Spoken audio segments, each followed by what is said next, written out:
మనకి ఇక్కడ తాడేపల్లిలో మహానాడు ఏరియాలో ఇది జస్ట్ బ్యారాజ్కి కింద ఉండడంతో మనకి ఇక్కడ 28 స్ట్రీట్స్ ఉన్నాయి. దాదాపు ఒక్కొక్క స్ట్రీట్లో 100 హౌసెస్ అలా ఉన్నారు, 100 ఫ్యామిలీసు. దాదాపు ఇక్కడ హౌసెస్ 3000 హౌసెస్ ఉన్నాయి. పాపులేషన్ 10 to 12,000 ఉంటుంది.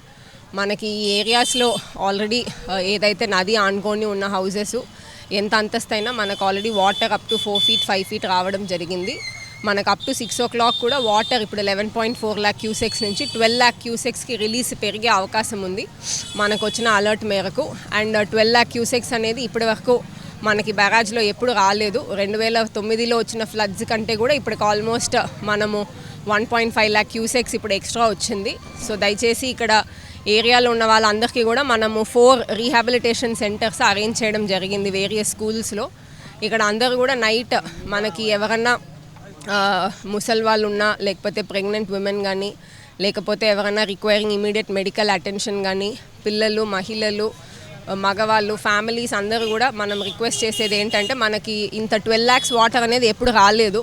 సో ఫోర్స్ ఎలా ఉంటుంది, ఎక్కడి వరకు వస్తుంది ఏంటి అనేది మనము చూస్తూ లేట్ అయ్యే అవకాశం ఉంది.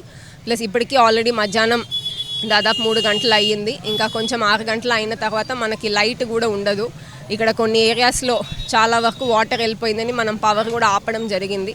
So night without any light కానీ, లైట్ ఫెయిల్ అయ్యాక మనకి అండ్ నైట్ అయ్యే కొద్దీ కొంచెం రిలాక్స్ అవ్వడం కూడా జరుగుతుంది. సో అలాంటి సందర్భాల్లో మనకి రిలీఫ్ కార్యక్రమాలు చేయడం ఇంకా కూడా డిఫికల్ట్ అవుతుంది. సో దయచేసి అందరూ కూడా ఇప్పుడు మనం ఎవరైతే సిబ్బంది ఇక్కడ ఉన్నారో వాళ్ళ ద్వారా వాళ్ళకి కోఆర్డినేట్ చేసుకొని, కోఆపరేట్ చేసుకొని, అలాగే ఇక్కడ లోకల్స్ కూడా చాలామంది లోకల్గా కానీ, పార్టీస్ తరపున కానీ, మీడియా వాళ్ళు కానీ చాలామంది కూడా ఇక్కడ వాలంటీర్స్గా హెల్ప్ చేయడానికి వచ్చారు.